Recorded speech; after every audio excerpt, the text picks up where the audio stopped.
Comme je l'avais déjà dit, il est temps que j'aille déféquer dans ce maudit bureau de mon cousin. Mode, matière fécale spirituelle, activée.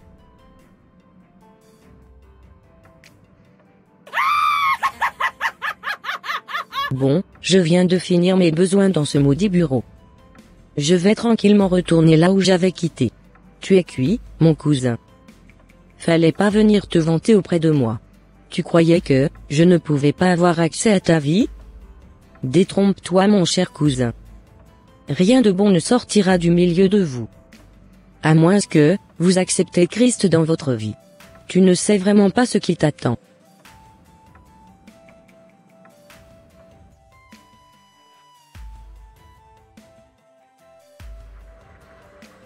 Vraiment, je ne comprends pas du tout ce qui se passe. Depuis que nous avions quitté le bled, mon mari a commencé par avoir des odeurs corporelles très nauséabondes. Pourtant il se douche avec de très bons savons. Ma belle? Oui? Je suis prêt pour le boulot. Ok, ça marche. À ce soir. Mais qu'est-ce que tu fais? Me voici. Bonne journée à toi. Merci beaucoup.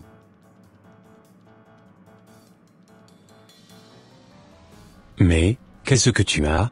Je n'ai rien. Pourquoi tu te comportes maintenant ainsi, envers moi? Qu'est-ce qui se passe, au juste dans ta tête? Car depuis qu'on était revenu des vacances, j'avais aussi remarqué que, tu ne voulais plus trop t'approcher de moi comme auparavant. Y a-t-il un souci entre toi et moi? Non, pas du tout, chérie. Ce soir, on en discutera. Ok, à ce soir alors. À ce soir.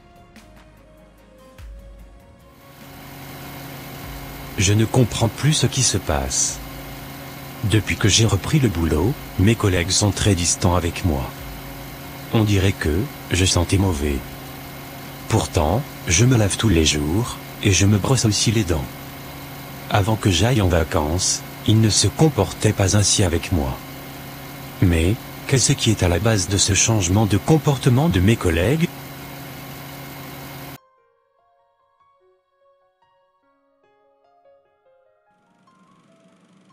Si, je vous ai réunis ce matin, c'était pour vous parler de votre collègue, Léon. N'avez-vous pas remarqué quelque chose sur lui? Oui, chef. J'avais remarqué que, depuis qu'il était revenu des vacances, qu'il sentait très mauvais. Ainsi que son bureau. Tous les clients se plaignent de son odeur. Et, quelle solution aviez-vous trouvé pour ce problème? Personnellement, je pense que vous deviez le renvoyer. Sinon, nous allons perdre énormément de clients. Tu as raison. C'est ce que je vais faire. Depuis que je suis arrivé, aucun de mes collègues n'est venu me saluer. Cette situation commence vraiment par me troubler. Que vais-je faire maintenant? Bonjour collègue. Bonjour. Le chef t'appelle. Ok, ça marche. Lorsque je suis allé dans son bureau, je n'arrivais même plus à respirer. J'avais vraiment l'impression que j'étais rentré dans une toilette qui n'avait pas été nettoyée depuis quelques semaines. Oh, c'est dégoûtant. Qu'est-ce que le chef a à me dire?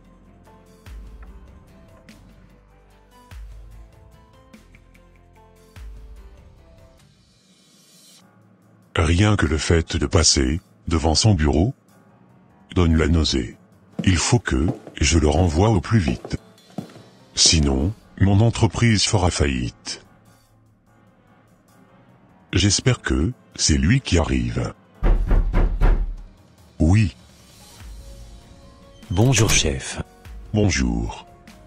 Si je t'avais appelé, c'était pour te dire qu'il y avait une odeur désagréable sur toi, et aussi dans ton bureau.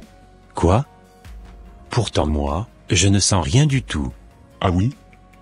De toute façon, si tu ne trouvais pas une solution face à ce problème, je serais obligé de fermer ton bureau et de te remplacer. Car après avoir analysé ton bureau, mes experts m'ont dit clairement que ce problème n'était pas physique. À l'heure d'aujourd'hui, personne ne sait réellement ce qui sent comme ça, dans ton bureau. Voilà tout ce que j'avais à te dire. Tu peux disposer. D'accord. Je ne comprends pas ce qui se passe. Je suis sûr que c'est un cours monté de mes collègues. Je ne me laisserai pas faire. Je vais rapidement trouver une solution à ce problème.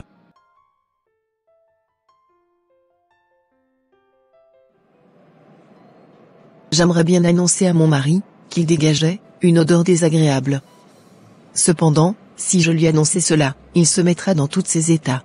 De toute façon, si cette situation persiste, je vais tranquillement le quitter. Car, je n'ai vraiment pas envie de me casser la tête, et de continuer à supporter des odeurs aussi nauséabondes. Je suis très contente, car mon travail est en train de porter des fruits. L'odeur de ma matière fécale fonctionne à merveille.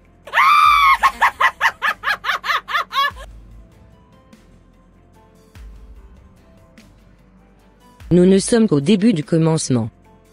Cher cousin, tu n'as pas idée de ce qui t'attend. On verra d'ici quelques mois, si tu auras encore le courage de venir te pointer devant moi, pour me dire que tu avais construire une maison.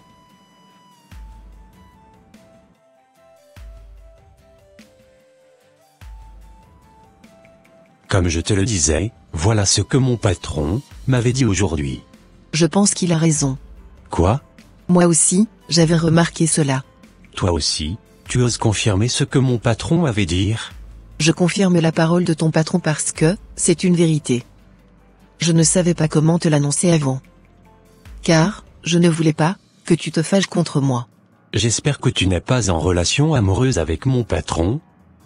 Vu la façon dont tu confirmes, c'est dit. Tu sais quoi, je ne t'ai jamais trompé depuis qu'on s'était mariés. Et aujourd'hui tu me traites de femme infidèle?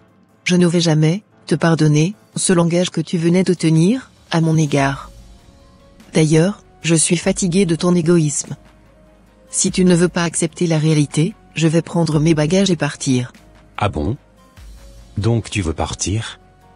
Veux-tu me laisser tout seul avec le crédit que j'avais fait pour la construction de notre maison? Tu es un grand garçon. Tu te démerderas pour solder toute cette dette. Bon, je m'en vais.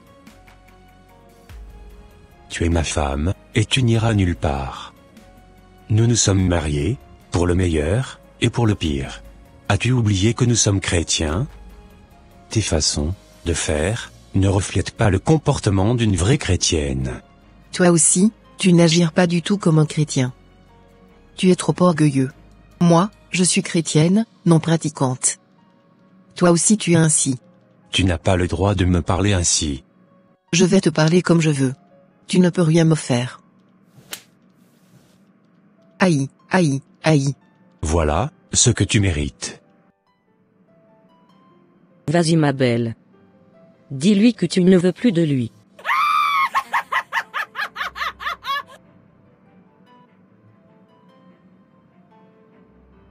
Tu as osé me faire ça? Je ne veux plus de toi.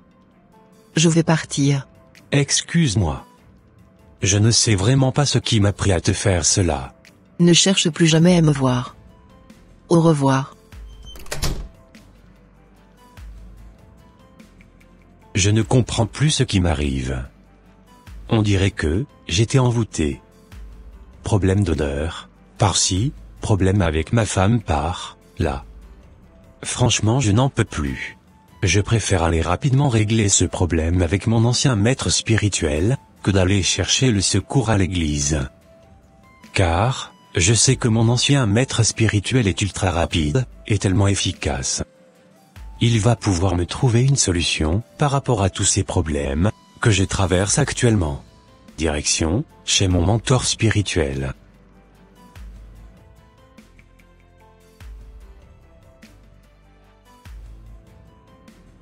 Mon cher cousin, celui que tu veux aller voir, est mon apprenti. Je suis au-dessus de lui. Et nous travaillons pour le même maître.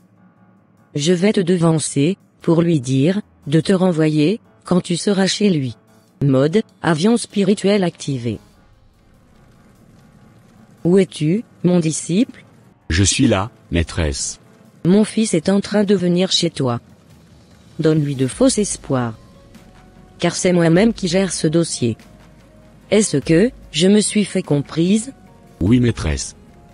Je suivrai toutes vos instructions. D'accord, fiston. Bonjour maître. Bonjour.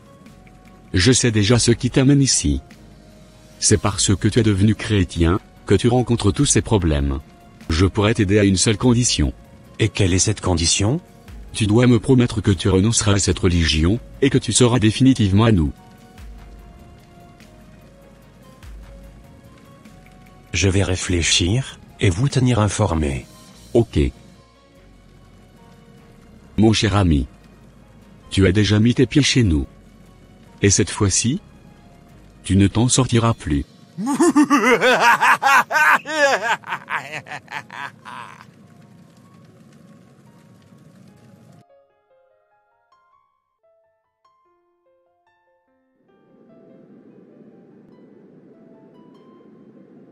Vraiment, je ne me reconnais plus. En intervalle de quelques mois, ma vie s'est complètement basculée.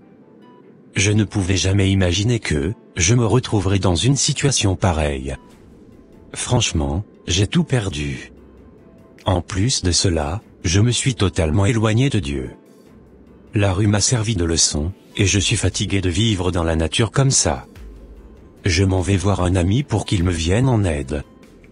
Car si je continuais comme ça, je risquerais de perdre ma vie gratuitement. Mais jamais, je n'abandonnerai Dieu pour les joujou. Je ne renoncerai jamais à mon Créateur. J'espère que lui aussi ne me tournera pas le dos.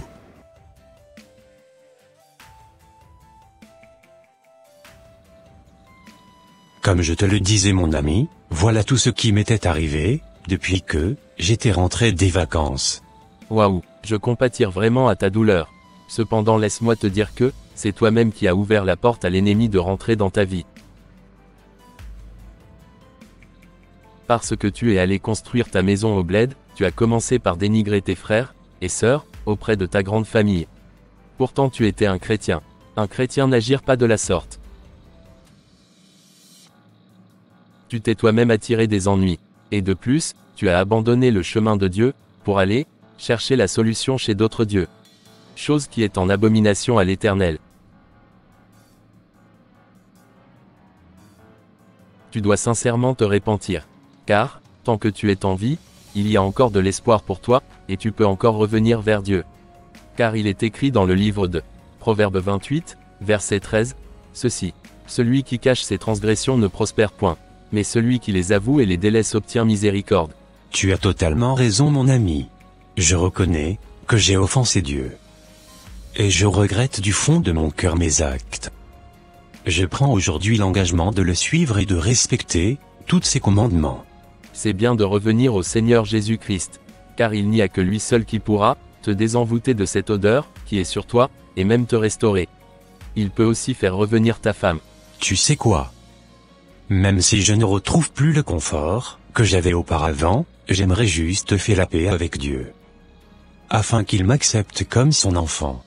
Tu viens de prendre la bonne décision. À partir d'aujourd'hui, je te trouverai un endroit à habiter. Merci beaucoup pour ton soutien. De rien. Ô mon Dieu, je sais que ta parole dit que, si nous reconnaissons nos péchés, que tu es fidèle et juste pour nous les pardonner, et nous purifier de tout mal.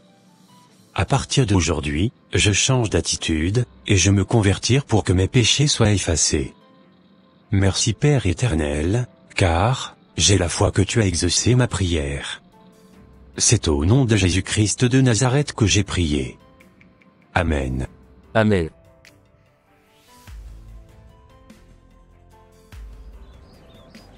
Depuis que j'ai redonné ma vie à Christ, et que j'ai arrêté tous mes bêtises et sottises du passé, je ressens aujourd'hui une paix incommensurable en moi. Ma vie a de nouveau un sens. Et plus jamais, je ne m'éloignerai de nouveau de sa face. Car il est le seul Dieu qui m'a donné le sourire, et m'a déchargé de tous mes fardeaux. Je lui serai infiniment reconnaissant, jusqu'à la fin de mes jours. Amen. Chers frères et sœurs en Christ, ne dénigrez jamais vos familles et vos proches lorsque vous rentrez dans votre pays d'origine. Par ailleurs, ne vous exposez pas devant la famille. Car, vous ne savez pas le cœur de tous ces gens à qui vous parlez, ou vous sollicitez. La parole de Dieu déclare que, vous aurez pour ennemis les gens de votre propre maison. Développez la discrétion, et soyez beaucoup plus vigilants envers tous ces gens qui vous solliciteront. Car Dieu nous appelle à être prudents en toutes choses. En revanche, ne vous hasardez jamais à aller chercher le salut après d'autres dieux. Car le Seigneur en a vraiment horreur. Que l'Éternel vous bénisse et qu'il vous protège davantage. Ô mon Dieu, je te remercie. Car toute grâce excellente, et tout don parfait, descend d'en haut, du Père des Lumières, chez lesquels il n'y a ni changement, ni ombre de variation. Sois élevé et magnifié jusqu'au siècle des siècles. C'est au nom de Jésus-Christ de Nazareth que j'ai prié. Amen. Et voilà mes frères et sœurs, ça sera tout pour cette vidéo. Si cette vidéo vous a plu, n'hésitez pas de mettre un j'aime, de la commenter, et de la partager à votre entourage, afin qu'une seule âme soit sauvée et restaurée. Et s'il vous plaît, n'oubliez pas de vous abonner à la chaîne Les Ateliers d'André, pour ne rater aucune de nos prochaines vidéos. Que Dieu vous bénisse et vous protège. Votre sœur Pélagie. Et votre frère André.